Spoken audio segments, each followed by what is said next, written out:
sound test to hear what they sound like. Hasn't been started in a while, but you up for it? Yeah, totally. All right.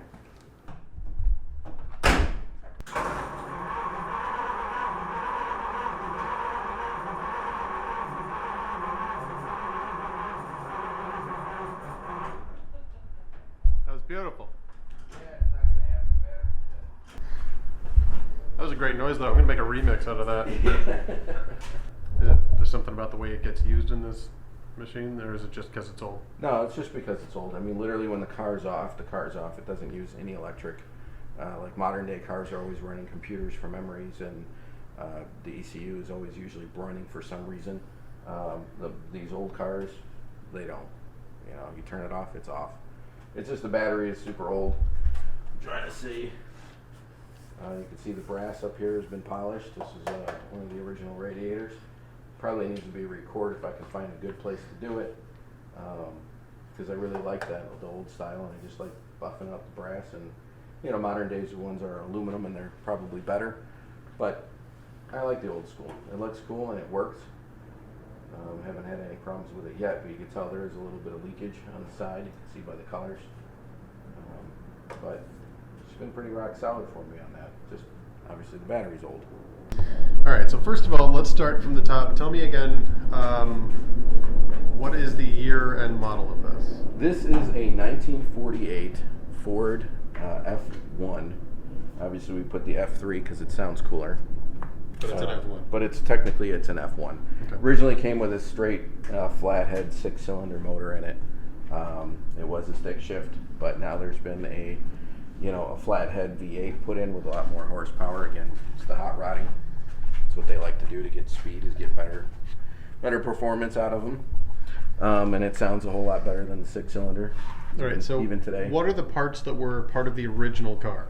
Let's just do that. The original parts are: the body is original, the hood's original, the grille is original, the bed is original, the doors are original. Obviously, the fenders are gone, front and rear, both sides. Top part of the body has literally been cut and shaved and brought down about 3 inches. Okay, so nothing's been added to the body, it's been removed to condense it. It's been removed to lighten it up, condense it, give it that cooler hot rod look to it. So yeah, I mean, usually what they did back in the day for hot rods, that's why the fenders were really taken off. We look at them, we're like, hey, that's really cool. But the real reason the fenders were removed is to lighten them up. You know, because you couldn't get a whole lot more horsepower out of the flatheads. And if you were able to get a lot of horsepower out of it, you were considered a legend back in the day. Because it's very difficult, because as the air comes in, it makes a 90-degree turn, makes another 90-degree turn, goes into the cylinder, and then combustion happens, and then it makes another 90-degree turn to get out through the exhaust port, makes another 90-degree turn to come back out, goes down into the exhaust port, makes another turn. And by adding all those turns, you get a lot of back pressure, you lose a lot of power. And the machines, these engines weren't built to breathe very well. You know, basically they, it's like breathing through a straw through one nose. All right, so how many different years are represented here? Like the body is? The body is a 1948. 48, okay. Okay. And you said the tires that it came with that are in the back were 50-something? Yeah, they were from the 50s.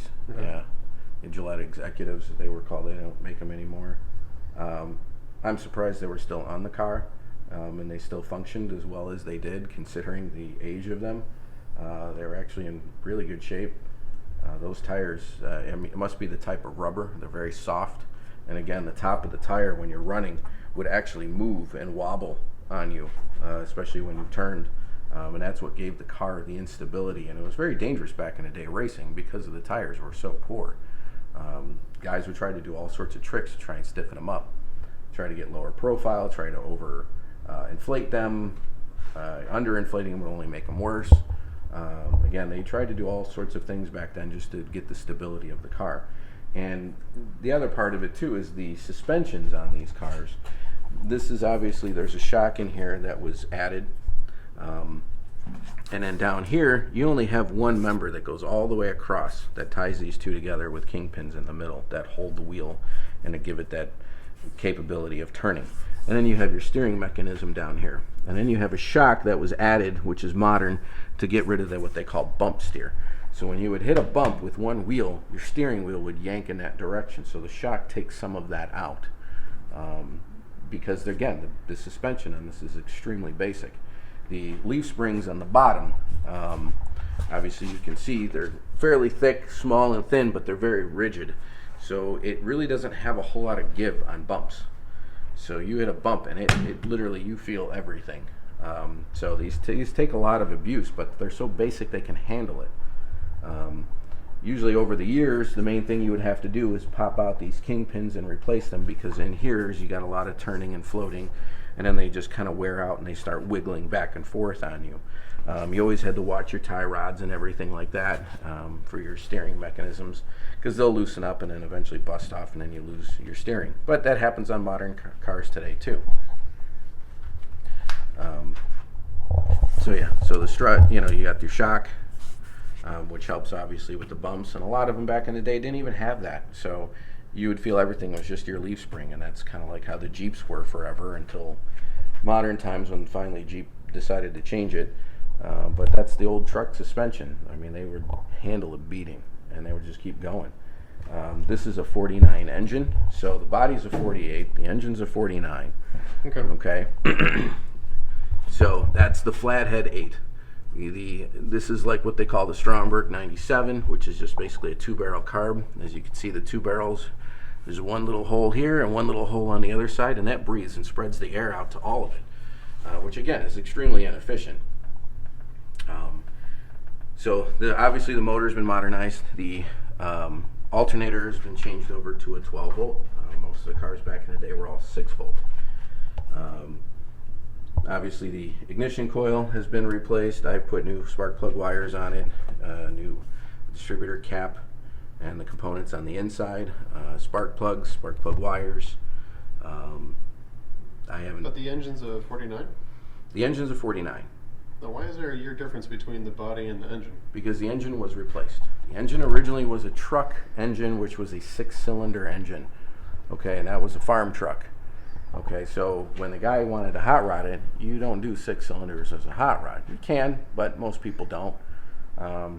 Some people like to take the old, Model A series Fords, and then they'll actually use the original 4-banger, which is a 4-cylinder engine. We call it the 4-banger, in there, and then they would try to hop them up, adding different air intake systems, adding different exhaust and different things to it to try and get more horsepower out of them. And they would sound cool and they would go fast, and that kind of sticks with the traditional hot rodding. This one obviously has been, is still traditional, where they would take the motors out and they would stick the flathead Fords in there. They have a better sound, they have more horsepower, and it gets the car moving. This is a heavy truck, even though it's been cut down and lightened up. They're still very heavy. Obviously the 29 Fords and the 30 Fords, they were heavy cars too, but you can lighten them up pretty well because the fenders weighed a lot, and you can pull those off. They just unbolted and you pull them right off. So those were obviously the more popular ones for hot rodding. But, hot rodding has changed several times over the years. You've got a lot of different people out there doing different things. You've got guys that will just literally take out the old engines altogether and just put modern engines and leave the body old. So that's okay to do. It's hard to define what a hot rod is. I'm what I like to consider a traditional hot rod. I like everything, for the most part, very old school, very original to the time period. Obviously things like tires for safety, modernizing braking systems for safety is a good thing to do. Transmissions, you can do that. I'm not a real big stick shift fan, but it's kind of fun to have the old 3 speeds.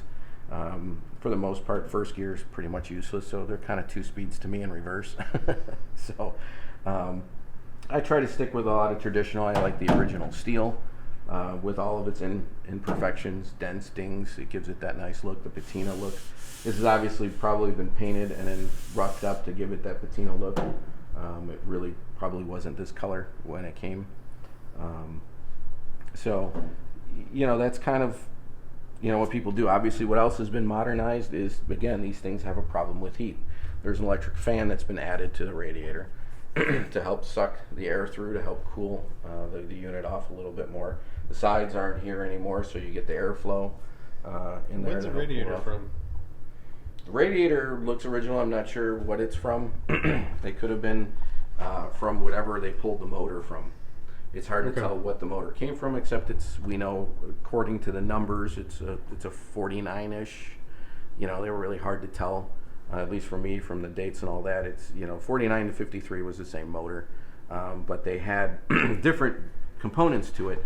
Some of them had different high-end water pumps in there for the truck. The truck series had a different pump in there that was a little bit higher end, so it would move a little bit more water around to keep it cooler. And I believe these are not the truck ones, so this came from a car. But doesn't mean it could have been a truck one and then they just put the different water pumps back on it. A lot of this stuff's pretty well interchangeable. The heads they kept on there, you could switch those out too. They still make them today. And that's what I love too about these motors. As old as they are, you can still buy a lot of parts for these things. You can get different, modern heads that were made with aluminum with the fins in it to help with the cooling. You can get the pistons for it, you can get the valves for it, you can rebuild the entire engine. They make different air intake systems so you can plug more carburetors in. It's really kind of neat, that they still make a lot of that stuff and they're still very popular.